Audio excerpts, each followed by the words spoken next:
한민족 정신문화분과 총 2분의 발표와 토론이 이어집니다. 발표자분들께서는 발표를 하실 때 마이크에 입을 가까이 대주셔서 소리가 잘 송출될 수 있도록 유의해 주시기를 협조 말씀 부탁드립니다. 상생문화연구소 유철 박사님께서 진행해 주시겠습니다.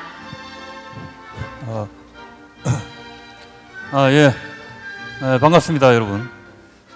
6월 21일 화요일 대한사랑 국제 학술문화제 2일차 학술 발표 오후 일정을 시작하도록 하겠습니다.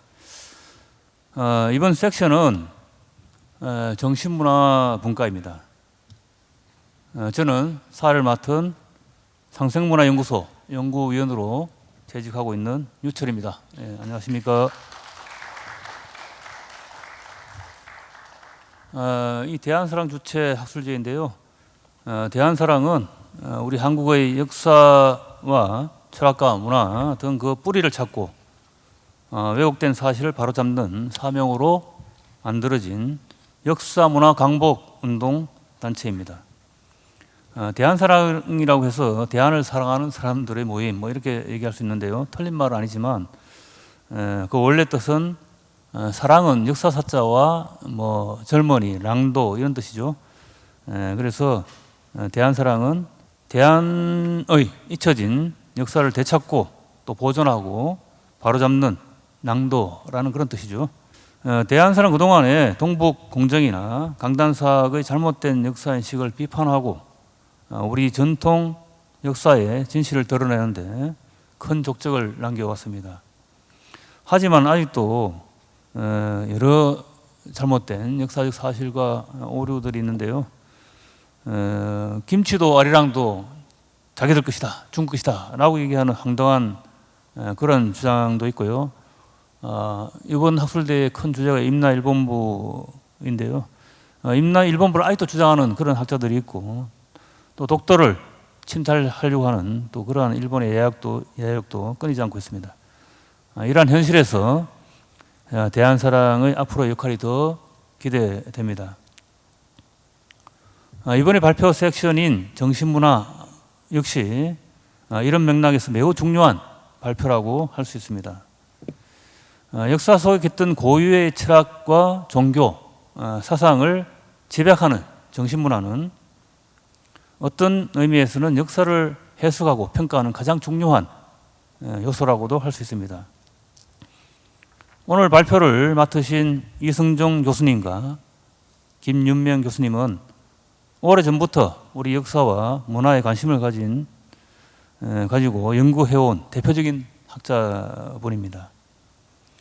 아마도 오늘 이 두 분의 교수님들의 발표가 곧 이 두 분에 대한 정확한 소개가 되지 않을까 이렇게 생각하면서 발표를 기대하게 됩니다. 자, 그럼 먼저 발표해 주실 이승정 교수님을 소개해 드리겠는데요.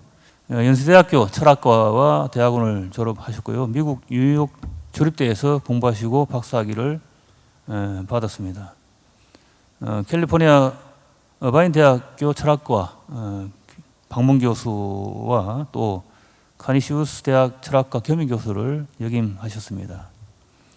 현재 연세대학교 철학과 교수로 재직 중입니다. 서양 논리 철학의 대표자인 비트겐슈타인에 대한 연구를 하셨고요. 하이데거 철학에도 조예가 깊은 분입니다. 특히 이제 우리 한국 사상에 대한 철학적 분석적 탐구는 그 분야의 새로운 길을 개척하고 있어서 학계에서 매우 주목받는 학자분 중에 한 분입니다. 오늘 즐거운 학문, 우리 정신의 철학적 복원이라는 주제로 발표를 하시는데요. 교수님의 발표를 경청하도록 하겠습니다.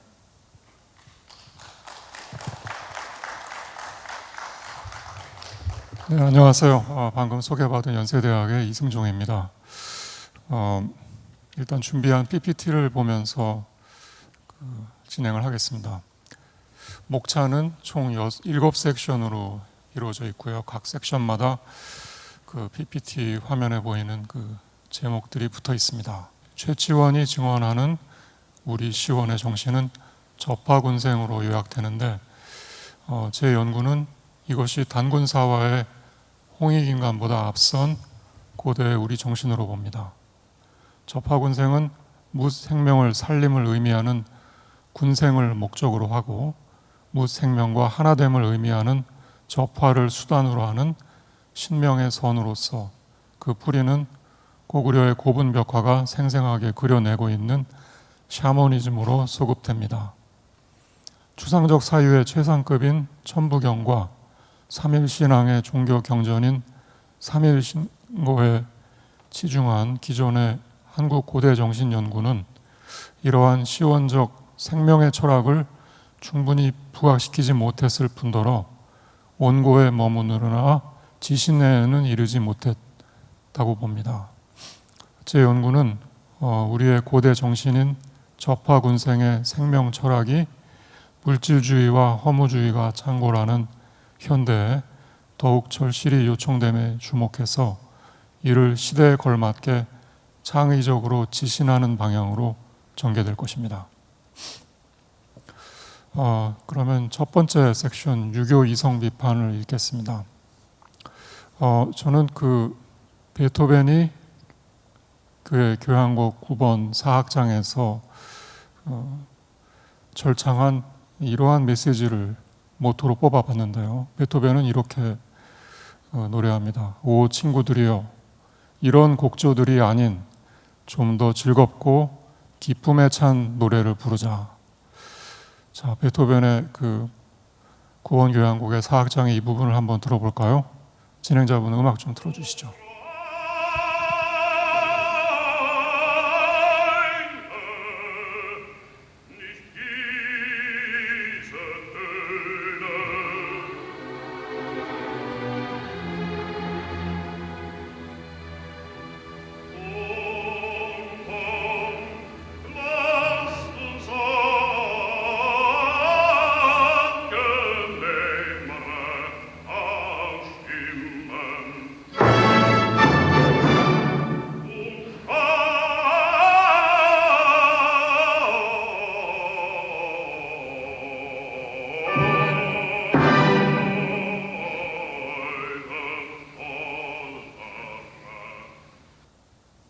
네, 방금 들은 그 베토벤의 교향곡 9번의 절창에서 이런 곡조들이 아닌 해당하는 게 이제 제가 읽어갈 섹션의 그 차례로 나타나고요. 그 다음에 제 발표의 말미에서는 베토벤이 그 노래했듯이 좀 더 즐겁고 기쁨에 찬 노래를 우리 고대 사상에서 불러보겠습니다. 조선 왕조 500년을 지배했던 유교는 일본을 매개로 한 서구 문명의 유입이라는 외적 요인으로 말미암아 붕괴했습니다. 그러나 자체적인 지향과 극복의 과정이 없었기에 우리 안에 내재된 유교적 관성은 사라지지 않고 여전히 의식적으로나 무의식적으로 발현되곤 합니다. 조선을 극복하기 위해 요구되는 유교 이성 비판이 우리 스스로에 의해 한 번도 수행된 적이 없었기에 우리는 유교적 관성의 유혹에 여전히 무방비 상태로 실제로 그 덫에 쉽게 걸려들곤 합니다. 이는 우리 시대의 자유시장 경제가 삐걱거릴 때마다 뜬금없이 시대착오적 사회주의가 재호출되곤 하는 것과 유사한 맥락입니다. 조선이 낳은 걸출한 철학자인 정약용의 비판은 유교 자체가 아니라 주자학에 대한 것이었기에 유교 이성 비판으로 보기는 어렵습니다. 성리학의 이데올로기가 서슬퍼렇게 지배하던 조선에서 주자학에 반기를 든 것만 해도 위험하고 파격적인 행보였지만 그러한 정약용도 공맹을 비판하거나 넘어설 엄두는 내지 못했습니다. 유교의 성리학적 화석화는 유교의 시조인 공자에게서 이미 그 전조를 찾을 수 있습니다.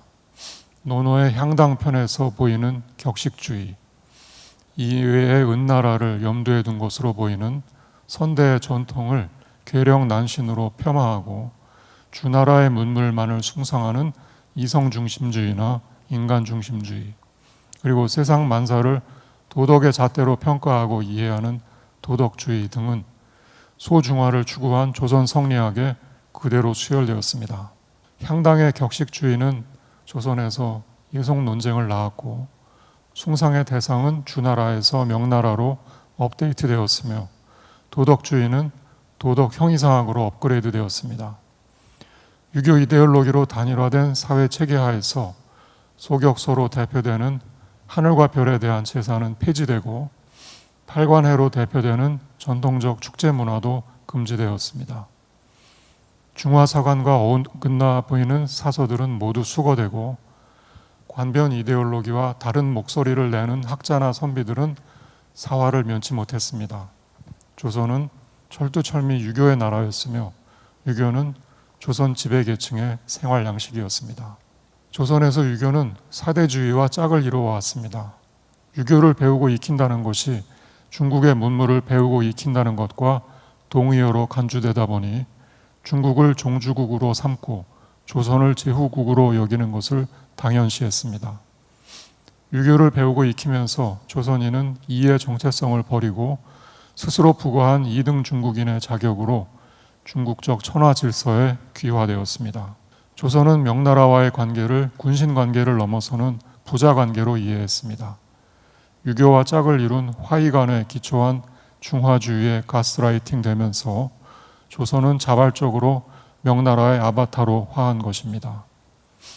실리와 힘의 논리로 이해해야 할 외교 관계를 천리나 의리의 차원에서 이해하다 보니 조선은 명나라가 멸망한 이후에도 만주족이 세운 청나라를 화가 아닌 이의 나라라는 점에서 인정하지 않으면서 조선이야말로 사라진 명나라의 진정한 계승자라는 시대착오적 환상에 빠져들었습니다. 단군과 고조선으로 상징되는 이의 상고사는 조선인 자신에 의해 지워지고 잊혀졌습니다. 이처럼 유교가 중국을 받드는 의식화 교육의 커리큘럼이었기에 유교를 극복하지 않고서는 절대로 사대주의로부터 벗어날 수 없으며 이의 상고사를 되찾을 수도 없습니다. 이는 마르크시즘을 극복하지 않고서는 절대로 사회주의로부터 벗어날 수 없는 것과 유사한 맥락입니다. 조선과 유교와 중국이 삼위일체를 형성해 왔다는 사실은 조선의 붕괴의 즈음에 출현한 두 가지 사건에서도 확인할 수 있습니다. 첫째는 최남선, 신채호, 정인보, 김규헌 등으로 대표되는 민족주의 역사학의 대두입니다. 이들은 조선의 소중화 이데올로기로 절맥될 위기에 처해 있던 단군과 고조선을 부활시키는 대륙 사관을 전개하면서 동양사는 곧 중국사라는 일방적 등식을 깨뜨렸습니다. 둘째는 환단고기, 규원사와 단기고사 등의 선가사서와 천부경, 삼일신고, 성경팔리 등의 선가경전의 출현입니다. 이들은 조선의 유교 이데올로기에 묻혀 사라진 줄로만 알았던 선가의 부활을 알리며 한편으로는 민족주의 역사학보다 더 웅원한 대륙 사관을, 다른 한편으로는 우리 역사의 상고시대로까지 소급되는 삼신신앙과 사상을 펼쳤습니다. 결국 조선이 죽어야 이러한 대안적 역사관과 세계관이 가능할 수 있었던 것입니다. 그렇다고 해서 조선과 유교와 중국의 삼위일체가 완전히 와해된 것은 아닙니다. 지금도 우리는 한국의 역사와 철학을 조선과 유교의 지중해 연구하며 조선 이전은 판타지이고 유교 이외의 사상은 외래 사상이거나 급이 떨어진다는 자의식과 편견을 지니고 있습니다. 중국에 대한 일반인들의 반중 정서에도 불구하고 위정자를 위시한 한국의 정치 세력은 여전히 중국몽을 추종하고 있습니다. 섹션 두 번째, 선가문헌 비판을 읽겠습니다. 유교의 영향력은 20세기의 세상의 모습을 드러낸 한국의 선가 사서와 경전에도 짙게 배어 있습니다.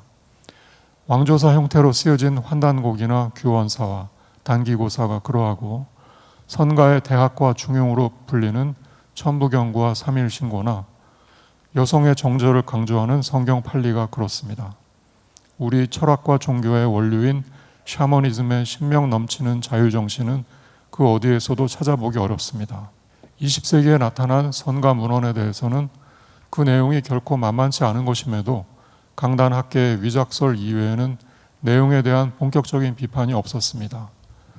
이는 강단과 제야학계의 무관심과 빈곤을 보여주는 것으로 이러한 상황에서는 앞으로 어떠한 중요한 역사적 문헌이 발굴되어도 같은 운명을 겪게 될 것임을 예고합니다. 사료의 진위와는 별개로 중국의 사기, 한국의 삼국사기, 그리고 일본의 일본 서기를 근간으로 구축된 한중일 세 나라의 국가 정체성을 유지하기 위해서는 세 나라 모두 한국의 선가사서를 인정할 수 없는 것이 현실입니다. 요컨대 선가사서는 그것이 모습을 드러내던 시기와 같이 기존의 패러다임이 붕괴될 때에야 비로소 그의 합당한 의미와 가치를 인정받을 수 있을 것으로 전망합니다. 선가사서와 경전은 한문으로 쓰여 있지만 종교와 사상을 내용으로 하는 경전의 경우가 한문이라는 매체에 더 크고 깊게 영향을 받습니다. 경전의 개념어들이 모두 한문이다 보니 설령 그것이 지금은 전해지지 않는 원래 우리 고문자를 한문으로 옮긴 것이라 해도 한문의 조어법과 프레임 하에서만 표현될 수 있을 뿐입니다. 이는 우리 상고사에 대한 삼국사기 이전의 정보를 중국 측 사서의 조선전이나 동이전에 나타난 중국인의 시각을 통해서만 간접적으로 확보할 수밖에 없는 처지에 견줄 수 있습니다. 이러한 한계를 감안한다 하더라도 선가 경전은 선가적이지 않다는 점에서 우리를 당혹해 합니다. 주역의 삼재론, 주돈이의 태극도설, 소강절의 상수학을 연상케 하는 천부경에서 중국과 구별되는 우리의 선가 사상을 찾기란 어렵습니다. 우리 고유의 삼신신앙의 출처가 되는 경전이라지만 정작 강조되는 것은 삼신이 아니라 삼재입니다. 중국의 저러한 사유 전통을 계승하면서 고도의 추상적 사유를 펼치고 있는 이 경전을 환인이나 환웅의 시대로 소급시키는 것은 무리라고 판단됩니다.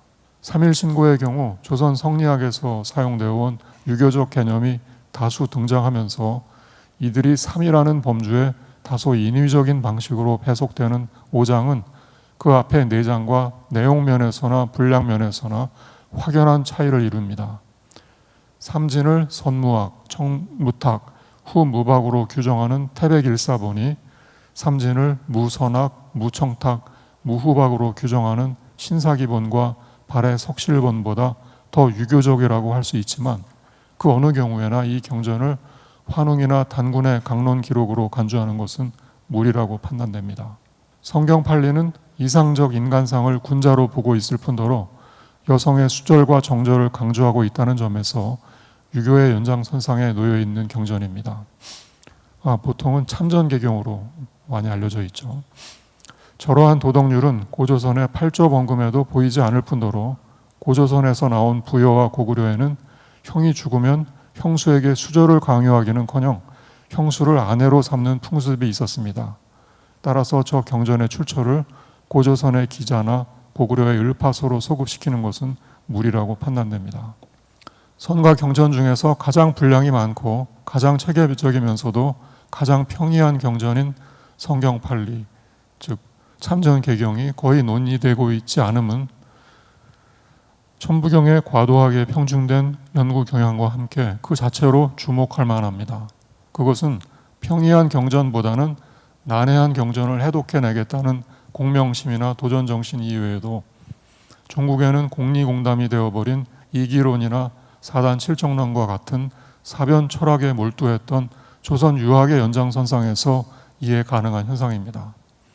우리의 고대 정신을 밝혀내려는 시도까지 유교적 편향성을 띠고 있다는 사실은 유교적 관성을 벗어나기가 얼마나 어려운지를 보여줍니다. 세 번째 섹션, 샤머니즘 경전은 없다. 동서를 막론하고 남의 고전과 경전을 연구하고 강의해온 학자로서 저는 우리 정신의 원형을 간직한 고대 경전이 있었으면 하는 바람이 간절했습니다. 우리 정신의 원형이라 함은 유불도 삼교가 전래되기 이전에 우리의 시원적 사유를 일컬음이고 시기적으로는 이럴수록 더욱 좋겠다는 막연한 생각을 해왔습니다.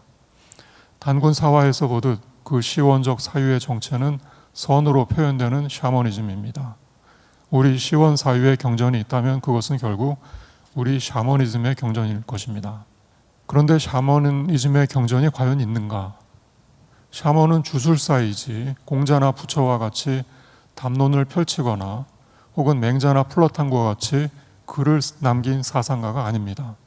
다른 문화권에서도 샤머니즘의 경전은 없으며 샤머니즘에 대한 우리의 문헌을 살펴보아도 경전에 대한 언급은 없습니다. 앞서 살펴본 우리의 선과 경전도 샤머니즘과는 전혀 어울리지 않습니다. 무엇을 남기고 기록한다는 행위 자체가 신령의 직접 체험과 직접적 교류를 추구하는 샤머니즘과 위배됩니다. 샤머니즘은 경전보다 더 오랜 정신이므로 문자 시대의 개념적 경전을 갈망할수록 문자와 경전 이전의 샤머니즘 정신은 더 보이지 않게 되는 것입니다. 잃어버린 것이 아니라 원래부터 없는 경전을 없다고 안타까워하거나 혹은 경전 이전의 샤머니즘을 원시적 미신에 불과한 것으로 방기하기보다는 우리 샤머니즘의 정신의 의미와 가치를 심층적으로 이해하고 이를 현재에 복원하는 작업이 필요합니다. 그 하나의 좋은 출발점은 삼국유사에 수록된 단군사화일 것입니다. 단군사화는 역사와는 무관한 신화일 뿐이며 그것이 실려있는 삼국유사가 편찬된 13세기에 만들어진 신화라는 그런 편견이 있습니다. 삼국유사에서 인려는 지금은 전해지지 않는 북제의 위수가 편찬한 고번위서와 서지사항을 알 수 없는 고기를 인용해서 단군사화를 전개합니다. 북제는 550년부터 577년까지 있었던 나라이고 위수는 506년부터 572년까지 생존했던 역사가이므로 고번위서는 550년부터 572년 사이에 편찬되었음이 추론되는데 우리 역사에서는 삼국시대에 해당하는 저 때가 삼국유사를 기준으로 하자면 단군사화에 대한 기록의 상한선이 됩니다. 비록 단군은 위수가 고번위서를 편찬하던 시대로부터도 한참 전의 인물이지만 삼국유사에 의하면 고조선은 1908년이라는 오랜 세월 동안 존속했고 그 뒤를 이어 삼국시대가 펼쳐졌다는 점을 감안할 때 위서의 기록은 상당한 신빙성이 있음을 알 수 있습니다. 단군이 건국한 고조선의 존속기간 동안은 당연히 어떤 형태로든 단군사화가 간직되었을 것이고 적어도 그 뒤를 이은 삼국시대까지는 고조선에 대한 기억과 기록이 적지 않았을 것이기 때문입니다. 위서보다 훨씬 상세하게 단군사화를 전하는 고기의 편찬 연대를 알 수는 없지만 우리는 고기가 전하는 단군사화에서 후대의 윤색과 한문이라는 매체에 의한 왜곡을 가려내서 우리 샤머니즘의 원형을 복원하는 작업을 수행할 수 있습니다. 네 번째 섹션은 삼수분화에 대한 질문입니다. 단군사화는 우리 역사의 시원에 해당하는 고조선을 건국한 단군의 탄생을 신화적 장치를 통해 그려내고 있습니다. 1908년간 존속했다는 고조선의 역사를 포함해서 그 이전의 환인, 환웅과 그 이후에 한사군에 이르기까지의 장구한 세월을 한 장에 담고 있는 삼국유사 고조선조는 우리 상고사의 압축 파일에 해당합니다. 그리고 거기에는 제세이화나 홍익인간과 같이 후대의 한자로 옮겨 담아낸 우리 고유의 철학소들도 보입니다.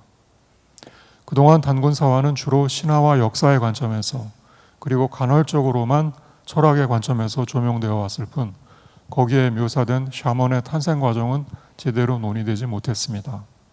샤먼은 신내림을 받는 자인데 단군사화에서 하늘에서 내려온 환웅은 곧 신이고 그 환웅과 하나 되는 웅녀가 바로 샤먼인 것입니다.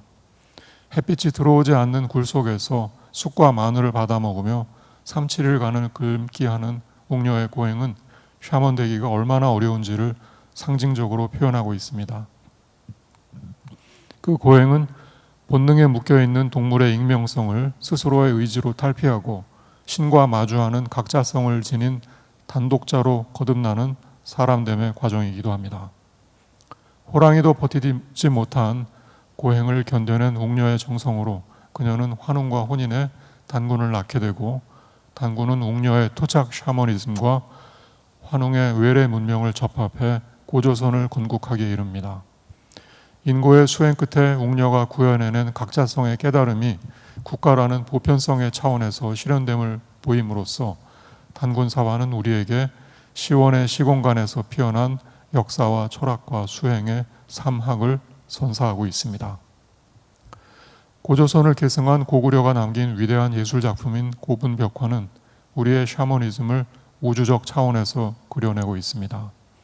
환웅의 고향인 하늘을 수놓고 있는 1월 성신이 신화적인 양식으로 아름답게 표현되어 있고 연기 화생과 기운 생동의 예술 문법이 자유분방하고도 웅혼하게 구현되어 있습니다. 이 기의 주제자를 샤먼으로 볼 때 고구려의 고분벽화는 샤머니즘 예술의 극치라고 할 수 있습니다. 천부경과 삼일신고에 바탕을 둔 정경희 교수의 일삼론이나 우시라 교수의 삼수분화론은 정작 우리 상고사의 대표적 예술작품인 고구려 고분벽화에서는 확인이 되지 않습니다.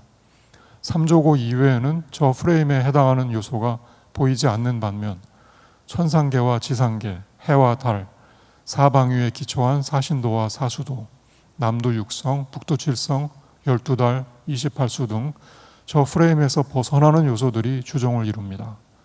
하늘을 숭상하는 우리 민족이 밤하늘에 새겨넣은 저 숫자들의 체계는 기존의 일삼론이나 삼수분화론의 도식적인 등식과 들어맞지 않는 것입니다. 이로부터 우리는 저 등식이 근거하고 있는 천부경과 삼일신고가 고구려 고분벽화에 표현된 세계관과 어우러지는 경전이 아니라는 추론을 할 수 있습니다. 천지인을 우주의 기본 원리로 하는 삼재론에서 삶의 세계는 하늘과 땅 사이에 사람을 포함하는 만물이 있는 세계로 한정됩니다. 이는 신을 갖지 않은 중국 문명에나 부합할 뿐 죽은 뒤에 혼령이 돌아가는 타계에 대한 믿음을 바탕으로 하는 우리의 샤머니즘과는 어울리지 않습니다. 천상의 세계가 지상의 세계와 대등한 권한을 행사하고 사람이 두 세계를 자유로이 넘나들고 있는 고구려의 고분벽화의 세계는 중국의 현세주의적 삼재론을 초월해 있습니다. 그럼에도 일삼론이나 삼수분화론은 천부경의 삼재론을 우리의 고대 철학으로 간주하면서 천부경의 구절인 인중천지의를 인간 중심주의를 우리 사유의 정수로 간주합니다. 그러나 샤머니즘은 문명화 과정과 맞물려 있는 인간 중심주의와 개념적 분화 이전의 시원 사유입니다. 우시라 교수는 천지인 삼재론을 북방 샤머니즘의 삼계론에 대응시킵니다.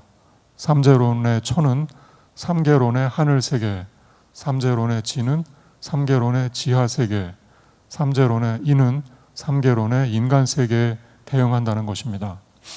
이는 샤머니즘을 자신의 삼수분화론에 포섭시키기 위한 작업인 것 같은데 삼재론과 삼계론의 근본적 차이를 무시한 무리한 시도입니다. 삼재론의 천지인은 삼계론의 세계와 대응하지 않습니다. 삼재론의 천이 삼계론의 하늘세계와 같이 혼령이 돌아가는 세계가 아니며 삼재론의 지가 삼계론의 지하세계인 것도 아닙니다. 그러한 세계는 삼재론에는 아예 존재하지 않으며 지하세계는 고구려 고분벽화에도 찾을 수 없습니다. 그 혼동해서는 안 되는 게 고구려 고분벽화는 지하에 있는 게 아닙니다. 제가 답사해 본 바 다 지상에 있더군요. 그리고 삼재론의 인은 삼계론의 인과 동일한 사람이 아닙니다. 전자는 샤머니즘을 믿지 않는 현세적인 사람이고 후자는 샤머니즘을 믿는 사람이기 때문입니다. 그 두 종류의 사람이 살고 있는 각각의 인간 세계가 같을 수가 없는 것입니다. 이러한 내포적 차이를 무시하고 3이라는 숫자에 초점을 두는 삼수분화론은 우리의 사유를 포함한 동양적 사유와는 어울리지 않는 외연론입니다. 다섯 번째 섹션 즐거운 동의를 읽겠습니다. 중국 측 사서인 삼국지 위서동의전이 전하는 우리 민족에 대한 기록은 유교적 엄숙주의를 머금은 우리 측 선가 경전의 분위기와는 전혀 다릅니다. 부여인들은 굳세고 용감하면서 신중하고 성실하며 노략질을 하지 않는다. 은나라 역법으로 정월이 되어 하늘에 제사를 올릴 때에는 온 나라 사람들이 큰 모임을 가지고 며칠 동안 마시고 먹고 노래하고 춤을 추는데 그 모임을 영고라고 부른다. 삼국지는 이렇게 전하고 있습니다. 또 부여인들은 길을 다닐 때에는 낮이든 밤이든 늙든 어리든 가릴 것 없이 어김없이 노래를 부르기에 하루 종일 노랫소리가 그치지 않았다고 합니다. 부여는 고조선에서 나왔고 고구려에 병합되었지만 백제에 의해 개성되었다는 점에서 우리의 역사적 정체성 형성에 중요한 역할을 한 고대 국가입니다. 기록 속의 부여인은 하늘을 숭상하고 축제와 예술을 사랑하는 낙천적 영혼의 소유자입니다. 저러한 기록을 남긴 중국인 진수에게 감사하지만 기록에 묻어있는 부러움은 어쩌면 부여인의 저러한 면모가 고대 중국인들에게는 상대적으로 부재하거나 부족했던 게 아닌가 싶기도 합니다. 비록 지금은 전하지 않지만 음악을 저리도 사랑한 부여인에게는 세상을 음악 정신으로 이해하는 긍정적인 철학이 있었을 겁니다. 부여의 또 다른 갈래인 고구려에 대해서 동의전은 이렇게 서술하고 있습니다. 고구려는 좋은 농지가 없어 아무리 애를 써서 농사를 지어도 입과 배를 채우기에 넉넉지 못하다. 고구려인들은 숲속에서 먹는 것은 아끼지만 궁전을 조성하는 것은 좋아해 사는 집 좌우로 큰 건물을 세우고 그곳에서 귀신에게 제사를 지내는 한편 영성과 사직에도 제사를 지낸다. 그 나라 사람들은 기질이 거칠고 급한 데다 노략질하기를 좋아한다. 또 이런 말도 전합니다. 고구려 백성들은 노래하고 춤추는 걸 좋아해서 나라의 촌락마다 저녁 나절만 되면 남녀가 무리를 지어 모여 서로 노래하며 놀이를 즐긴다. 그 나라 사람들은 깨끗한 걸 좋아하고 술을 잘 빚는다. 길을 다닐 때에는 한결같이 빨리 걷는다. 10월에는 하늘에 제사를 지내기 때문에 온 나라에서 큰 모임을 갖는데 이를 동맹이라 부른다. 그 나라의 풍속은 음란한 경향이 있다. 중국과 더 가깝고 더 친했던 부여와 달리 라이벌 의식에서인지 고구려에 대해서는 편파적인 평가도 보이지만 좋은 농지가 없는 고구려는 한정적 식량 공급원의 확보를 위해서라도 정복 전쟁을 벌일 수밖에 없었고 그러다 보니 더 공격적으로 비춰졌을 것입니다. 그럼에도 먹는 것을 아껴가면서까지 궁전을 지어 제사를 지냈다는 걸 볼 때 고구려인들이 상무 정신과 영성을 겸비했음을 알 수 있습니다. 하늘에 제사 지내는 부여에 비해 고구려는 귀신과 영성과 사직에도 제사를 지내는 등 샤머니즘의 풍습이 강했고 성문화도 개방적이었던 걸 알 수 있습니다. 걸음걸이에서도 알 수 있듯 고구려인들은 생명력이 충만한 건강한 사람들이었습니다. 역으로 중국인들은 고구려인에 비해 성문화도 보수적이고 활기가 떨어졌던 게 아닌가 싶기도 합니다. 부여인과 고구려인에 대한 중국 측 사서의 서술은 통상적으로 우리 민족 정서로 여겨져온 한이 우리의 상고 시대에는 적용될 수 없는 후대의 것임을 보여줍니다. 저러한 굴절된 시각을 벗어 던져야만 우리의 시원 형태인 부여인과 고구려인의 세계를 올바로 이해할 수 있는 것입니다. 다음 구절은 고구려인들의 높은 향양열과 심신수련의 실천을 잘 보여줍니다. 구당서 동의열전 고구려조에서 이렇게 말합니다. 습속은 서적을 매우 좋아해 문직이나 말목이 따위에 가장 미천한 집에 이르기까지 각 거리마다 큰 집을 지어 경당이라 부른다. 자제들이 결혼할 때까지 밤낮으로 이곳에서 독서와 활쏘기를 익히게 한다. 또 신당서 고구려조에도 같은 말이 있습니다. 사람들이 배우길 좋아해 가난한 마을이나 미천한 집안까지도 서로 힘써 배움으로 길거리마다 큼지막한 집을 지어 경당이라 부른다.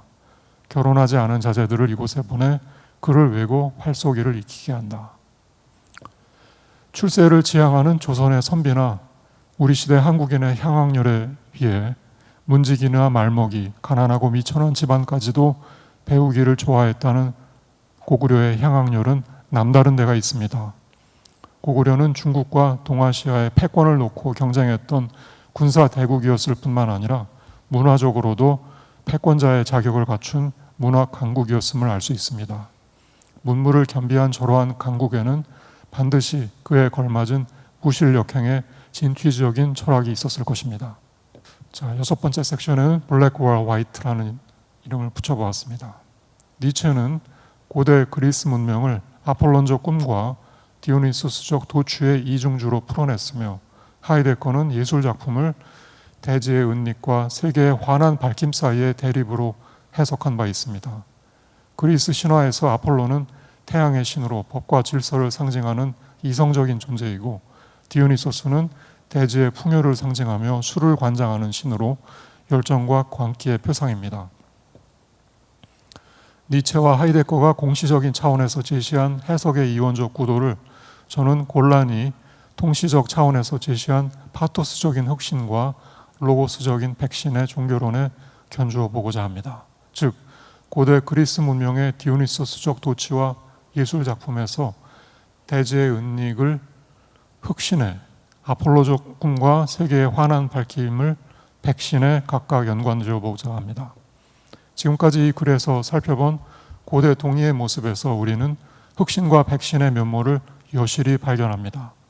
대지에 터한 흑신 웅녀가 은폐된 어두운 동굴 속에서 인고의 성숙 끝에 법과 질서의 세계인 신시의 백신 환웅과 합일하게 되는 단군사와의 내러티브는 아폴론적 꿈과 디오니소스적 도취의 이중주가 고대 그리스에서뿐 아니라 우리 상고사에서도 시공간의 차이를 내며 반복되었음을 보여줍니다.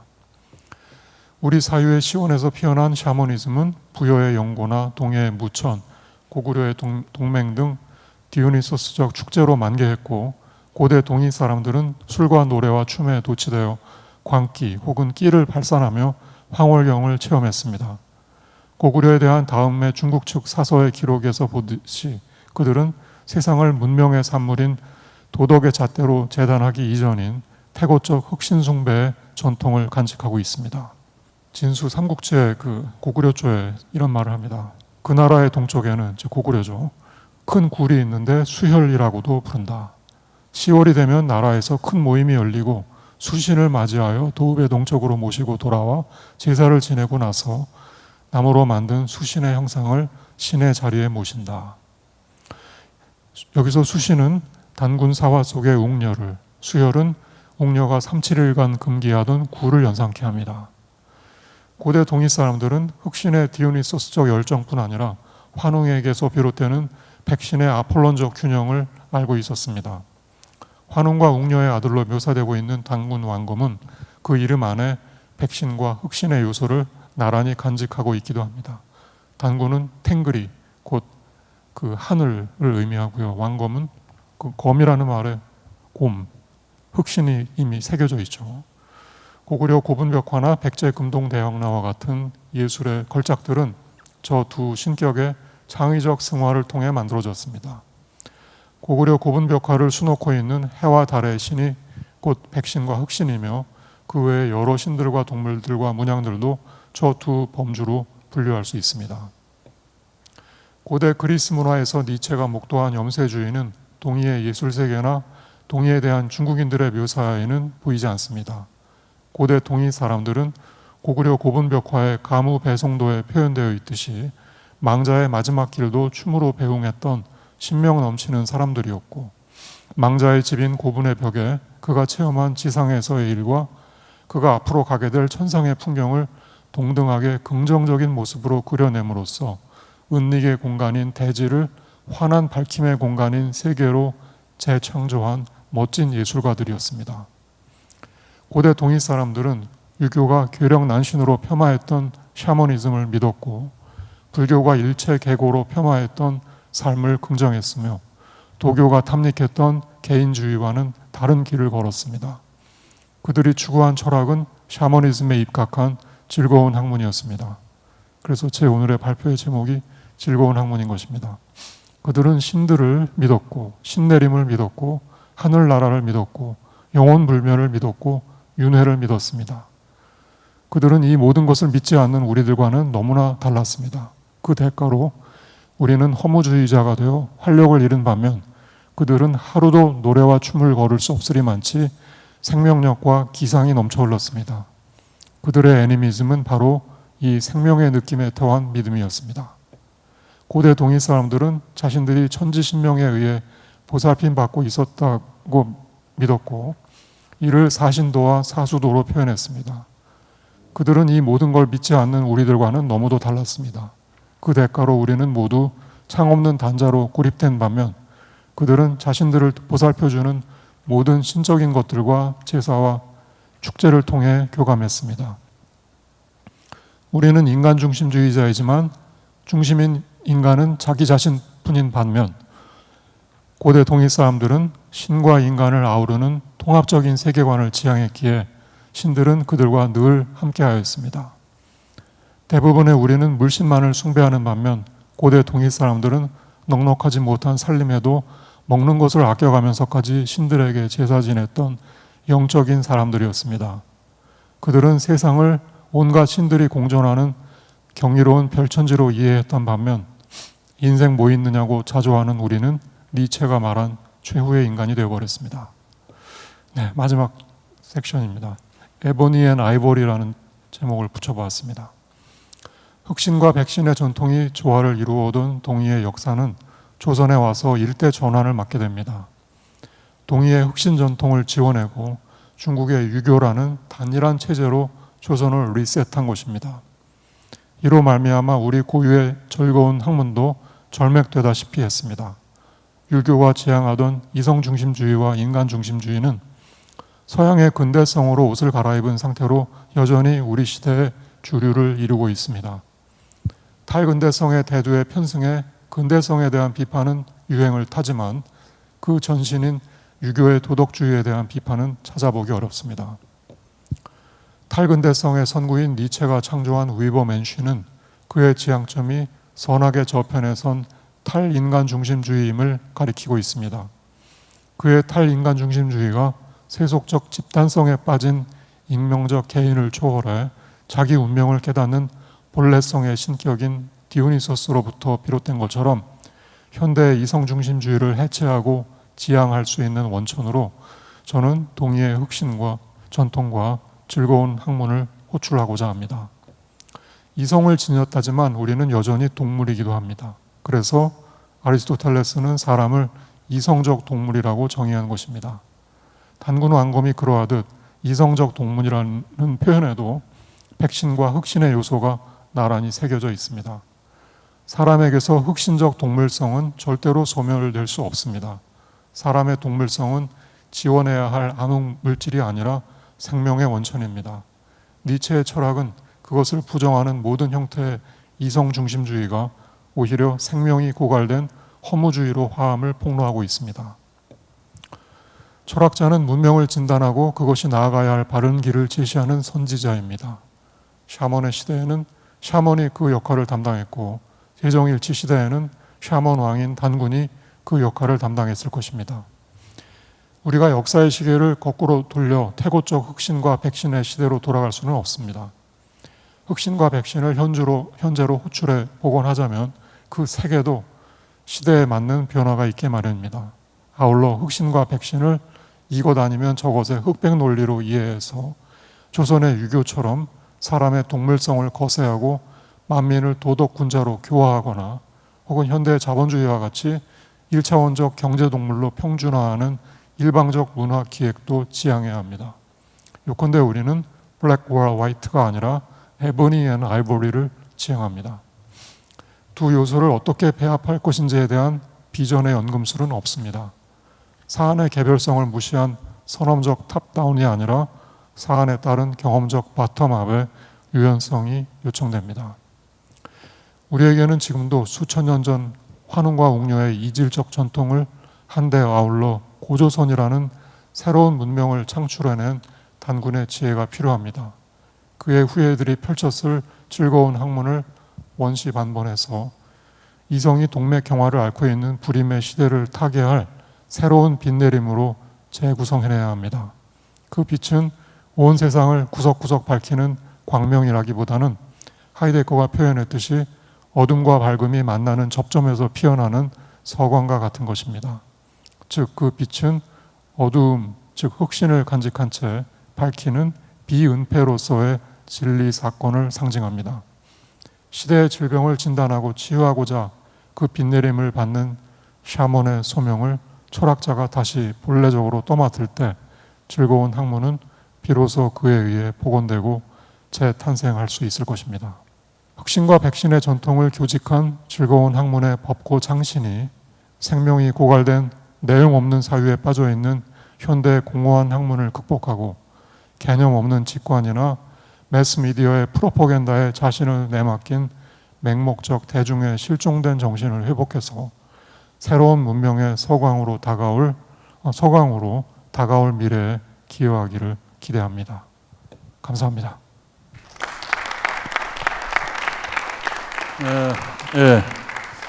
한국 정신 문화와 철학이 접해 있는 이제 현실을 비판적 시각에서 매우 논리적이고 분석적으로 우리 문화의 현실과 앞으로의 방향에 대해서 새로운 길을 찾는 데 많은 도움을 주는 그런 발표였다 이렇게 생각합니다.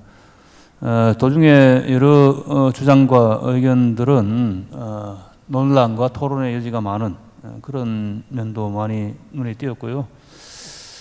저는 처음에 이 글을 읽고는 이 글 쓰신 분이 한 30, 40대 정도 됐구나 이렇게 생각했는데, 왜냐하면 글이 너무나 감각적이고 또 정서적이고 그래서 저는 그런 생각을 했습니다. 물론 그 분석적인 내용도 있고요. 그런데 이렇게 경지가 노련한 교수님께서 이걸 쓰셨다는 것을 보고는 놀랐습니다. 이 즐거운 학문이라는 것이 결국은 우리 고유의 민족의 어떤 그 긍정적인 삶의 태도나 가치관, 또 이러한 어떤 생동적인 있는 삶의 어떤 그 문화적인 측면에 대한 연구가 좀 필요하다. 또 그런 쪽에 우리가 이제 문화를 되찾아야 된다. 이제 이런 식의 발표했다고 봅니다. 그래서 즐거운 학문이라는 것이 주 테마인데 결국은 6.25 이전에 우리 본래의 철학과 사상의 본질을 그렇게 잘 표현했다 이렇게 봅니다.